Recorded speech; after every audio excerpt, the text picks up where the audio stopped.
21st century, here's a couple of myths. The first one is that face-to-face is going to go away. It's going to be replaced by online. Myth. This is never going to happen. Why? Because human beings require human interaction, and technology is not going to replace that. Even we can go ahead and get on our web conferences, and even we can do all this stuff with technology, we still crave the human interaction. This could have been done on a webinar, and I can assure you half of you, or more than that, would not have shown up. Even though it would have been more convenient for you, all of this, you would not have done that. Why? Because of the personal interaction. So this is not only not going away, this is thriving.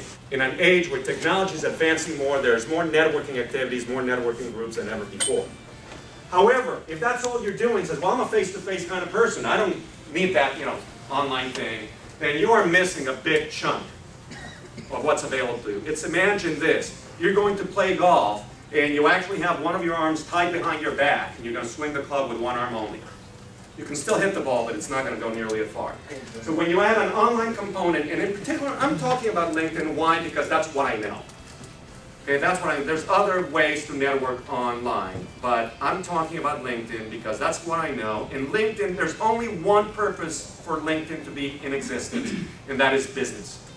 There's nothing fun about LinkedIn. There is nothing, entertaining about LinkedIn. There's nothing really social from the point of view in that perspective. It's all about business. So when you take those two elements, you combine them, you can really get unlimited referrals, and my claim is that you will not have to make any calls again, because you can now resort to an introduction instead. So you're thinking about using LinkedIn, but you may not have any idea where to start. Anybody here is in that boat? You have no idea where to start? Okay, a few of you are here. Okay, maybe it just seems too complicated. You're there, but it just seems too complicated. Anybody here? A few of you are there. All right, maybe you're a face-to-face kind of person. You prefer that as well. And here's the biggie. The time that it takes. How many of you are worried about the time that it takes or feel you don't have any time to do that? That should be a lot of you, because many people tell me that is their biggest concern. But what if what you did not only grasp, but receive the step-by-step strategy that anyone can follow? Would that be of interest to you? Okay, cool. When it comes to networking, there's 3 pillars of success, and I've been networking for 30+ years, and I can tell you this applies to face-to-face or online. It doesn't matter. It's the same principles. You need the 3 elements. Number 1, you need a structure, a process, and a mindset. What do I mean by that? The structure is a container. That's all it is. How many of you go to Chamber of Commerce events? Anybody here? Mixers. Okay, coastal networking is a container. It's exceptional entrepreneurs. I know some of you are there. That's a container. BNI, Latif. All of those are structures. By the way, do they guarantee any business? No. I love it when people say, oh, it doesn't work for me. It doesn't work for anybody. The structure by itself does not work for anybody. What you must have is you must have the process inside of the structure to make it work. So let's talk a little bit about the structure. The structure of LinkedIn, which is why should you bother with LinkedIn? For starters, there's 150 million reasons, and that number is no longer accurate. That number is growing at a rate of 1 to 1.5 million per week are getting added to LinkedIn. Okay, so that's 1 to 1.5 people per second are joining LinkedIn. That's the good news. The bad news is 1 to 1.3 have no clue what they're doing on LinkedIn. But there's a lot of people on it. You might be saying, so what? Facebook has about 800 million. Twitter has about 300, 350 million. But they don't have the following demographics I'm going to share with you. Number 1 is the average adjusted household income on LinkedIn is $109,000. That's household income, not necessarily personal, but household. It's still a significant amount of money. 45% of the people on LinkedIn are decision makers or influencers. What do you have when you combine those two? People with money who make decisions. Anybody here would like to target them? Good, that's about 10% of the room. I guess the rest of the room are the target people with no money who make no decisions. Anybody here has targeted any of those? Those are not fun to do. Okay, they're really not fun to do. All right, people are looking for your products and services. Right now, they're asking questions. I just took a sampling of some of the questions that people are asking for. Can anybody recommend a CPA, a dentist, payroll, attorney, lawyer, insurance agent, financial advisor? Do we have any of you represented here in the room in these professions? Let's see. They're looking for you. People are asking for recommendations. Why? They may be new to the area. Why else are they asking a recommendation rather than Googling it or just going on? They want a referral. They want trust. Somebody they trust. Not only that, They don't have time. And when you get a personal recommendation from someone you know and trust, does that save you time? Yes. You bet. So that's one of the things that people don't have is time, and they're looking for that. These are conversations. I received once, in one of the questions and answers, somebody looking for a female CPA in San Diego. Somebody was moving to San Diego. They specifically requested a female CPA. I have a female CPA that I know very well, and I went, here's a referral for you. Her LinkedIn presence was crappy. She lost the job to somebody else who did. So, think about that. People are ready and people are wanting what you have, and if you don't have a strong presence on that, you're probably not going to get the business. Okay, LinkedIn works on the theory of 6 degrees of separation. Anybody knows about the 6 degrees of separation? Yep. Okay, if not, you may know about 6 degrees of Kevin Bacon. Anybody knows where it comes from? No, it's not the movie. Actually, in the 1950s, a scientist by the name of Stanley Milgram conducted some experiments, and one of the experiments was, could he send some parcels to people in another city without the people knowing the address of the person? So imagine just sending a parcel to somebody in New York City and only having the name of the person. And the idea was, would somebody know somebody who knows somebody and deliver that? The experiment resulted in about 29% of the people receiving the packages correctly. And the average number of people was 6. That's where the theory. So LinkedIn works on something similar, except there's only 3. There's you, your first-degree connections, your second-degree connections, your third-degree connections. For all intents and purposes, take this and just disregard that. You get huge numbers when you get to the third degree. You got 15 million, 18 million. But you know what? I've been tracking introductions at that level. They only take place about 10% of the time, 5% of the time. So it is a low percentage place, but it's certainly much better than 0. However, at the second degree, which is what Jason was talking about, so if I am connected to you, we're first-degree connections. All of my first-degree connections become your second, vice versa. Introductions now are happening between 40 and 60% of the time. You take that, that's an average of 50% of the time. 1 out of 2 chances you're going to get an introduction to the person you want to meet. That's pretty powerful. And if I were to take LinkedIn and just boil it down to one concept, one sentence, it would be this. You don't know who all the people that you know.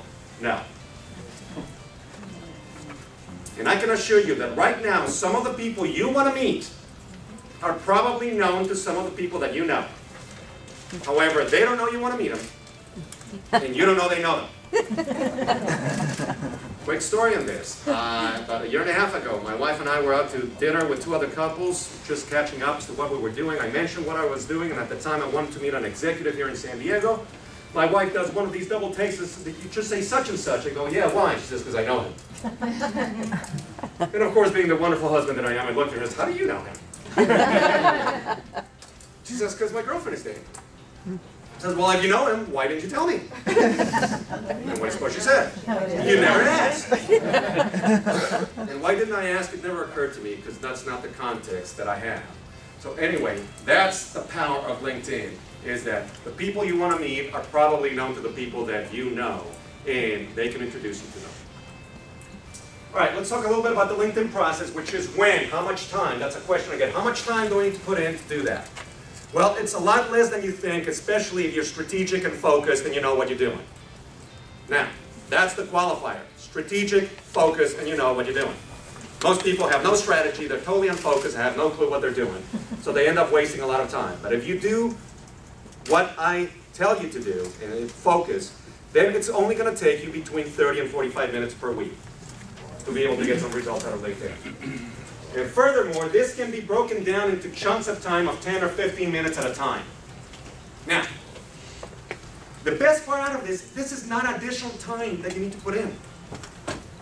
This is taking time away from some of the stuff that is not yielding anything for you. It's replacing it. Now, if you're going to sit and tell me, oh, Rick, I maximize every minute of my day, I want to meet you. I want to come work with you, because if that's what you do, then I want to know how you do it. There are people who go to networking events, 2, 3, 4. How many of you go to more than one networking event a week? Okay? There's people who go for 3, 4 events per week, 1 a day. Each one of these networking events is a minimum of 3 hours. By the time you go there, by the time you drive, you go back, it's a minimum of 3 hours. If you add that up, that is a lot of time in a month to do that. If you were to take one of those and just eliminate that and devote some of that time to this, you will have gotten the time to put into this if you do that.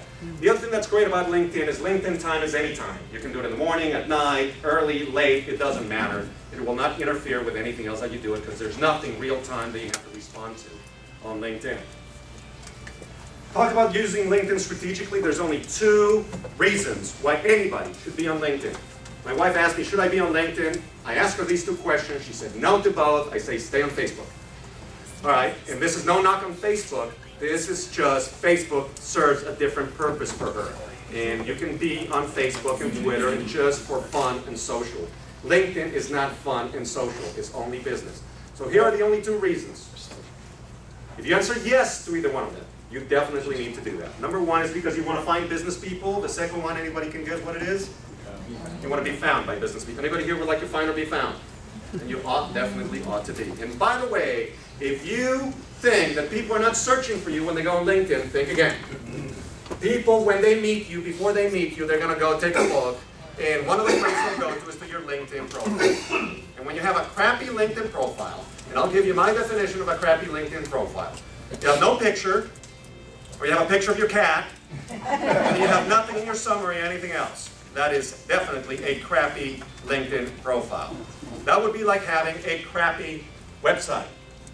What kind of message is that conveying to people if you have a crappy website? You don't care. Exactly. So if you're on LinkedIn, either get a decent profile or get out of it. And by the way, when you get out of it, people will think one of 2 things. You're either not current, you don't care, or you're totally obsolete. So think about that. What can you find on LinkedIn? You can find people by titles. Let's say you wanted to target C-level executives, CFOs, CEOs, CMOs, etc. You can actually find them by their titles. You can find specific power partners. Let's say you wanted to connect with people who can introduce you to people like estate planning attorneys, CPAs, realtors, mortgage brokers. These are power partners, people who can do that. You can find out. One of my clients, she's a wedding photographer.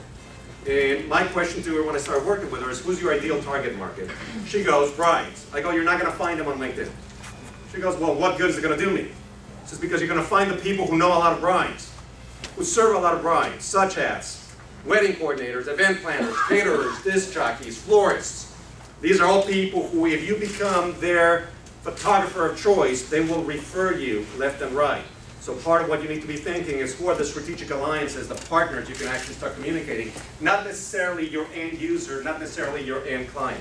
Hold off to your questions because I may be covering later on, and if not, I'll go ahead and do that. I was just going to point out, I know the second person down. You know the second person? Yeah. It's not unusual that people know somebody. All right, you can also find companies in a specific industry. Let's say you are into medical sales devices and you want to find medical companies in San Diego. Not only can you find the companies, but you can find the people in your network who work at those companies. And I don't care if they work in the basement or the mailroom, they can get you to whoever you want to meet because they have a boss who has a boss who has a boss. And now you can just network to whoever it is that you want to talk to. You can find specific individuals. Is Brian in the room? Man, one of these days I'm going to meet Brian. Never met Brian, and he is responsible for me being the LinkedIn guy. How can that be? Well, I was sitting at my BNI meeting one morning. One of my colleagues asked for an introduction to this guy, whom I didn't know. I was just starting to use LinkedIn, and I said, I wonder if he's on LinkedIn. Sure enough, I went and did a search, found him with a number 2 by his name. And what does that mean? Second degree connection, which means what? Someone I'm connected to is connected to him. I may or may not know him, they may or may not know him. But I have a lot of connections. I go, well, that's not that useful. But here's where LinkedIn shines. LinkedIn tells you who the people are that are connected to the people you want to meet. Happen to know both these gentlemen. One of them I sent an email to and says, I see you're connected to this guy. One of my colleagues wants to meet him. Would you mind facilitating an introduction? He did. That resulted in a sale for my colleague. By the way, what did I gain out of this? And it wasn't a commission. Goodwill. Goodwill. That's exactly right. That, ladies and gentlemen, is one of the 2 currencies that you'll need to accumulate on LinkedIn is goodwill. Okay? Pretty powerful. There are 3 ways you're going to get found on LinkedIn. The first one is when people search directly for you. Okay, here's a tip for you. In your business card, make sure that the name on your card matches exactly the name on your LinkedIn profile. If you have a middle initial in one, have it in the other one. If you're Richard in one, don't be Rick in the other one. Why? Because you'll make it harder for people to find you. That's assuming you want to be found, so make sure that it matches. The second way that people will find you is when the LinkedIn search engine will find you based on the terms that people are putting in, keywords. This is the same way that people use for finding your website or your name using SEO techniques on Google. That's a similar concept on LinkedIn. So if people search for mortgage broker or real estate or insurance agent or Scentsy candles or whatever it is that you want to be found for, you want to optimize your profile so they find you. The third one and the most powerful way that people will find you on LinkedIn is when other people will direct people to you. Why is that the most powerful way that people will find you? The warm referral. It's something else. It's a warm referral, but it's another piece. Recommendation? It's a recommendation, which means what? Trust. Credibility and trust. See, if I tell you I'm great, you doubt me. If other people tell you I'm great, you believe them. In this particular case, somebody asked a question. This lady, Christine Huber, directed people to me as an expert. So if the person knows Christine and trusts Christine, this person is already coming in, referred, and recommended. By the way, this person came to me and actually became a client of mine, just from that alone. So that's the most powerful way that you can actually get found on LinkedIn is when other people tell people about you. The last piece is the mindset. The mindset is a pay it forward mindset. This is not about how much you're going to get, but how much you can give. I know it sounds very corny, but it works. By the way, is this working face-to-face networking too? You bet. So this is not revolutionary, it's pretty common sense, but it's all about adding value to your network. So most people are looking at LinkedIn, oh, how am I going to get clients? That's all I want to do is how am I going to get clients? Think about it like this. How can you support the people in your network for them to get clients? Think about your clients. What would happen if you contact one of your clients and say, hey, Mr. Client, hey, Miss Client, I'm calling to find out how can I help you? What are you looking for? Do you suppose your clients have some needs that are not related to what you do for a living? Sure. You bet. And if you can actually go and help them fulfill that need, what do you think is going to happen with the client? They usually will at least, maybe not they pay it back, but what happens to the loyalty factor between you and them? It goes way up. And by the way, do you think loyalty in this day and age?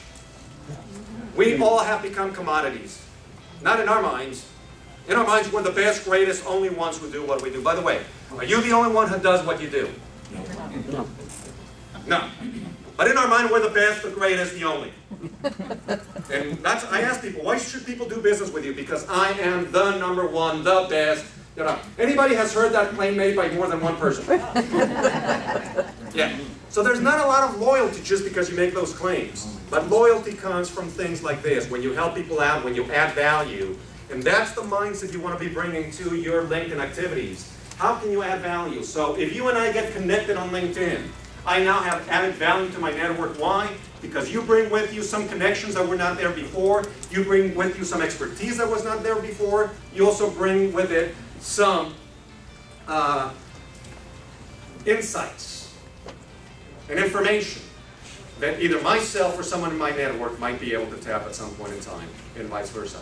The beauty of this is not a zero-sum game where some people win and some people lose.